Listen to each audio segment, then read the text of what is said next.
Hello, and thank you for clicking on this video.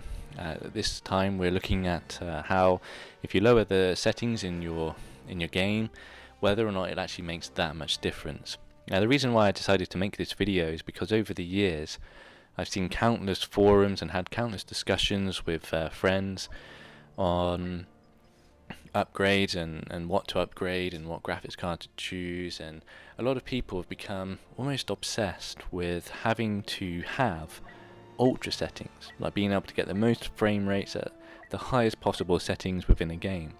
And it's fair to say we all, everyone who has a PC, they want to be able to get the most and enjoy the most out of their system, and we all like good, nice graphics. But the fact is that so many people that I've spoke to over the years, in order to keep themselves at that level, they would happily spend £400-500 on a graphics card after a couple of years, or every couple of years, and then upgrade their system every 3 or 4 years and spend over £1,000 in doing so, just to maintain themselves at that level. And I'm not saying that's wrong if people can do what they like with their money. But the reason why I'm making this video is not to try and tell people, oh, you're doing something wrong, but just to help people realize that if you lower the settings, your game really doesn't look that bad. And as you can see here, we're playing Battlefront 2, and I've chosen the lowest possible preset, and the game still looks really good. Okay, it doesn't look as good as if you were playing it at ultra settings, but I have to be honest, when I was making this video and I was swapping backwards and forwards, high, medium, low, and looking at loads of different games to see if it was like a general rule of thumb, I even got confused half the time and I couldn't remember what preset I was actually playing at, because when you're absorbed in a game and you're just concentrating on the action and actually what's going on around you, you don't really, I don't really notice the tiny little details. Just as a side note, I will just say apologies for how terrible the actual gameplay is, because I've only just bought this game. I'm not an FPS player, certainly not as regards multiplayer, so I have no idea where I'm going, and I keep hitting the wrong keys, and I had to adjust the key bindings and everything, which is why it blanked out there, because I kept hitting control all the time. But anyway, back to what I was saying. I was surprised at how good games look when you choose a lower preset, and for me that's had a massive impact and will have a great influence on how I choose to upgrade, or my upgrade process in the future. And it's something I wish that I knew a lot earlier. For example, I upgraded my PC last year, and even though I managed to get a GPU, I'm actually running the RX 580 now. It actually runs the game very nicely in Ultra, but I'd actually run it a little bit lower, around about high, just to maintain 100 FPS. But the fact is that I wanted something a lot better. But I decided to upgrade the PC, and when I went to sell my old one, it was quite an old i5 in a little ITX case, and I picked up a GTX 770 from a friend of mine. Did fit in the case, thankfully. It was quite a big case for an ITX system. But the fact is that when I put the 770 in there, I genuinely thought that the games are going to look awful. No one's going to want to buy this. And I benchmarked a few games. I think it was Rise of the Tomb Raider, Batman Arkham Knight, and a few other titles, and I was really surprised at how good it looked.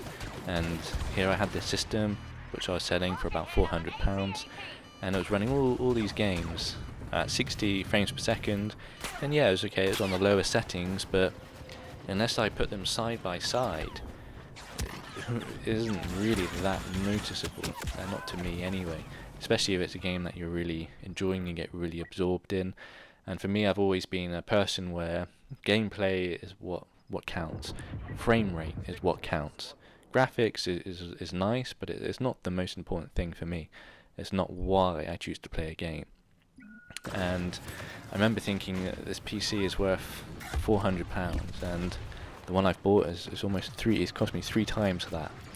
And I know there's lots of other factors involved. I don't regret building the PC, but it did teach me a lesson that for most people there's a lot of life left in your system before you get rid of it, and you can still have an amazing experience running slightly older hardware.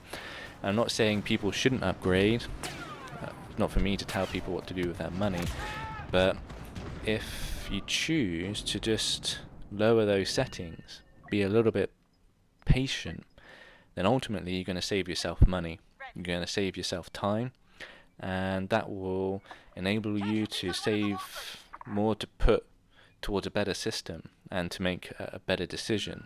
Because upgrading a PC can, at times, especially with the market that we're living in now, have there's a lot of difficult decisions to be made, and a lot of sometimes a lot of sacrifices to be made as regards what product you wanted and what's available and what isn't, and it can be a bit frustrating at times. So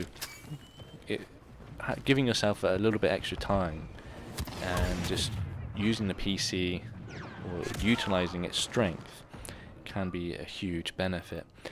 And so we're looking at Rise of the Tomb Raider now. Again, you'll see it's on the absolute lowest setting, and again, surprised how great this game looks. You might find there are games which maybe they're not optimized enough, or they still look terrible, but for me the general rule was that most games it really doesn't notice that much. And as I mentioned, it'd be interesting to know from yourselves if it's going to influence how you go about upgrading your own PC, how you go about upgrading your hardware, whether or not with the current market. I know we've had the release of the announcement of the RTX 20 series from Nvidia, and a lot of people are really concerned about the astonishing price hike with those graphics cards. And I think for me personally, I know if you went back 5 years ago, one of the amazing things about building a PC was that you could get performance which far outpaced any console, and you didn't have to spend a huge amount of money. It does seem to be changing now. It seems to be becoming more and more expensive, but you still can build a system and not have to pay ridiculous prices. I noticed a video that I watched a little while ago, and it was showing I wish I could remember the video now, but I was just scrolling through, and it was a YouTuber who he has a tech channel, and he was showing a 1050 Ti playing at 2K resolution, and he was playing that on the lowest settings, and again, same thing with the game. Some of the games he chose looked incredible. Now, I mentioned about utilizing the strength of the PC, and one of the great things about the PC is that it has so many settings, so many variables open to you that you can control, so that you're not forced to upgrade anything until you absolutely want to. And that's the thing, a PC upgrade should be because you want to, or it's completely lived out its lifespan. You literally eat every inch of performance out of your PC until it just cannot give any more. You should never be forced to do an upgrade. It's not like a game console that if you want to be able to play games or the latest games, then you have to upgrade the hardware, and you have to kind of go along with the ecosystem. You'll be surprised at how much you can achieve even with a system that's six years old. I know a lot of people really rubbish the FX series. I'm not an AMD fan, I'm not an Intel fan, I just buy what I fancy at the time, but again, those CPUs are really holding up really well, and you can still have a really fantastic experience in modern games with a system running an old FX series.